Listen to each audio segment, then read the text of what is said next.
Hey everybody, this is Professor Diffley. Welcome back. This is History 114, Module 3. We're on lecture video 4. Right now we're talking about the origins of English colonization. Again, so this is just an overview of it. These are just some images again. Make sure to read the notes to this. Just a quick background. And then a lot of this will be covered in those videos. I'll skip ahead. Unifying the English nation. One thing, so the England leading up to its colonization, part of the reason why it's a little later to the game to colonize is that its own internal and domestic divisions. You have the Catholic Church versus the Anglican Protestant Church, right? You have the Reformation in England, Henry VIII, who breaks with the Catholic Church, creates the Anglican Church with himself as head, and partly because he wants to be able to have divorce, things like that. So that's going to create divisions. That's going to lead to conflict within a country, a massive, massive conflict. That will actually go on for a while from there. That's also going to be foreshadowing of what's going to come is you're going to have people who are going to believe that the Anglican Church does not break far enough from the Catholics. It's going to create two splinter groups, the Pilgrims and the Puritans, and we'll cover them there, right? Both groups, though, who do believe that the Anglican Church retained too much of its Catholic Catholic ceremonies, really too much of it's what made it Catholic. They wanted to break from them. There's going to be attempts to revive, and this is actually, if you went into English history, this is going to happen all the way through the Glorious Revolution, is you're going to have the monarchs flip-flopping back and forth. Are they truly Catholics? Are they truly Protestant? Mary the First is going to attempt to revive Catholicism. It's really under Queen Elizabeth, a couple things that she's going to become really push Puritanism or Protestantism in England to its highest extent, really truly force it to be on the path to become the prime religion of England.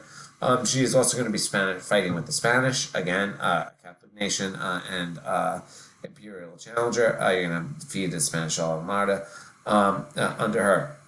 It's also going to be first during her reign that there's going to be serious support by the English for colonization of the New World.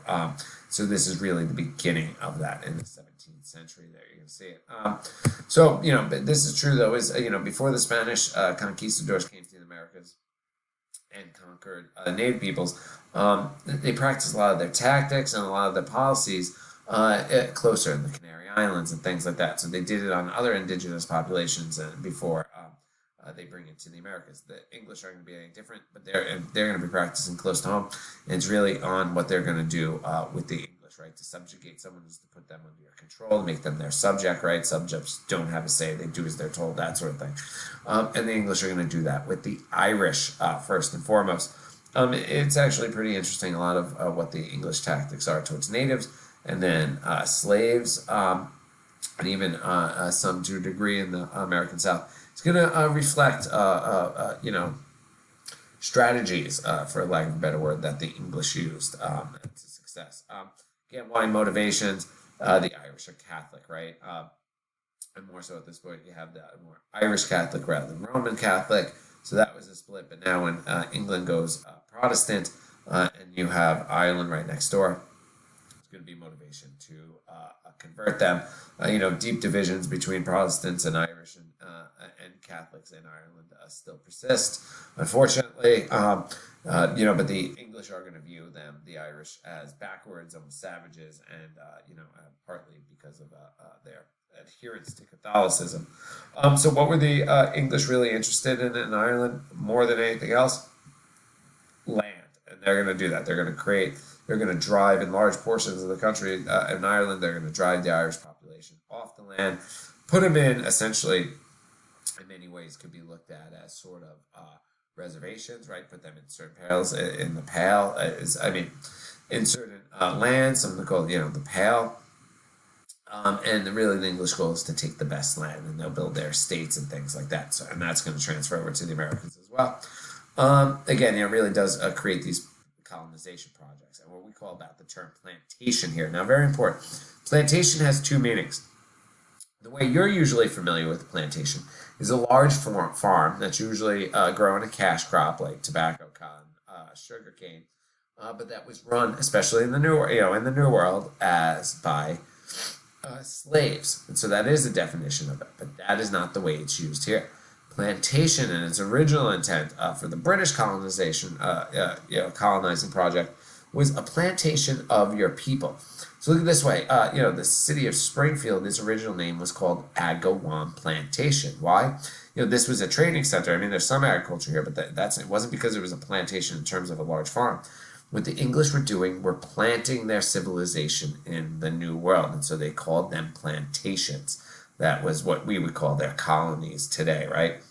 So think about it. They were planting the people in America, making the New English, and in what is now New England, and that was the view of this. But they are going to do the same thing with the Irish. They're going to drive them over their land. Have large amounts of British, immigrate to Ireland and take the best land, take positions of power, things like that. Irish were made a colonial status. They lost control of their land. Rudimentary housing. This is going to be true into the 19th century. Barely a subsistence diet, lacking meat, pretty much anything else. Incredibly poor, no education, things like that. I mean, at one point, the Irish are going to forbid, the English are going to forbid the Irish from having weapons, dogs, alcohol, from gaining an education, from holding office, from voting. Interestingly, very similar to what they are going to do to the English and the African American, what become African American, African slaves imported to the Americas. The U.S. government will continue some of that, especially in their dealings with the Native peoples and African Americans as well for a while there. And so they really do turn them into a colonial status, a second-class people, and that's going to, that goes on. There's still arguments today between different groups. I mean, it's not, only 20 years ago that the Irish Republican Army was still leading essentially what was the terrorist fight against the British over their control of parts of Ireland. So, there's deep-seated animosity. Let's just put it this way there. So, when did the English actually start coming to the Americas? Well, first, the colonization attempts, again, under Queen Elizabeth. You're going to Humphrey Gilbert landing in Newfoundland. Going to create some settlements there, but they're not going to be nearly anything that you're going to have in the what is now the continental United States of America there on the East Coast. You're going to get one of the, for people interested in conspiracy theories and supernatural weird things like that. Yeah, you know what I mean by weirdness, like unexplained things. Is weird in that nobody knows what happened. Take a look into Roanoke Island and what is called the Lost Colony of Roanoke. So essentially, short end of this short story is the English set up a colony at Roanoke Island. Part of the people who helped settle the colony go back to England with the ship, to bring back supplies. It's a very long voyage. By the time they come back, the entire colony is gone. Now, it's not a large colony, so it's houses, but there's no trace of it. It's gone. People are gone, all of that. The only thing they find, on the site of where the old settlement was the word Croatan, and it's spelt there, and spelt in the notes there is, and here it is there, Croatan, that is carved into a tree at the settlement. What does that mean? Nobody knows, but there's never been any trace of the colonists. Were they all killed? Did they all go out into the wilderness trying to find food and die? Were they, merged into Native American groups or something else? Who knows? But it is one of those, it's the lost colony. It's a good story, and it really still intrigues people. Over the years, every 20, 30 years, somebody claims, it's usually a fake. They claim they found something digging in their yard or digging in the woods, hunting, something like that. Found something that proves what happened to the people of Roanoke. None of that's ever been proven though. So what did the English learn over this, right, of having Newfoundland and Roanoke Island, these unsuccessful colonies, is what you're going to need large government support of these things for them to succeed. And that's exactly what the British will devote themselves to going forward. So what are the English goals? National glory, just like anything else. Like I said, it's imperial rivalries, profit. This is sort of, people have viewed trade and economics as a zero-sum game. Means there can only be one winner. So whatever you have, I cannot have. And so there is this a goal to make profit both against their competitors and to a degree the native peoples. They will be arguing that they're going to have that the English are going to be liberating the New World. In response to the Black Legend, you'll have Richard Hakluyt's discourse concerning Western planning. In short, what it's really arguing is that it's a duty the English should have is to come over, plant their people, show the Native Americans a better way, and help rise them up civilizationally, and even convert them into English ways is the goal. So when he says Western planting, again, we're not talking about planting crops. We're talking about planting a society, a new land here. The other thing motivating the English is the social crisis. England is going to see an uptick in population leading up to the 1600s. There's going to be economic change, and so what you're going to increasingly get are homeless people, people flocking to cities looking for work. And even worse, and in the eyes of some English, you're going to have these new lower socioeconomic class ghettos essentially. And ghetto is the actual term ghetto means any space where people live that are of a shared background or something like that, right? So, and it can be socioeconomics, but that's the real meaning of a ghetto or true definition of a ghetto. You had these, what they saw as moral decay in the English people, and what they're going to call the social crisis, right? They're going to have an excess population, nothing to do, roaming the countryside, more and more homelessness, more and more substance abuse, things like that. It's going to be called the social crisis. So the English are going to view the Americas as sort of a safety valve to relieve that pressure, right? To send people over to the Americas. Is to thin out. So whereas France, again, is looking to not let its people go because they're worried about losing too much of a population, the English have an excess population who they are looking to get rid of. And this is a joke in English, amongst the British that I've heard before. Is the English are going to eventually clean up their country. They're going to send people to as they put it, their criminals to Australia and their religious fanatics and others to the Americas. The least valuable members of their society is at least how they're going to see it. Sending them here, but that's the social crisis there.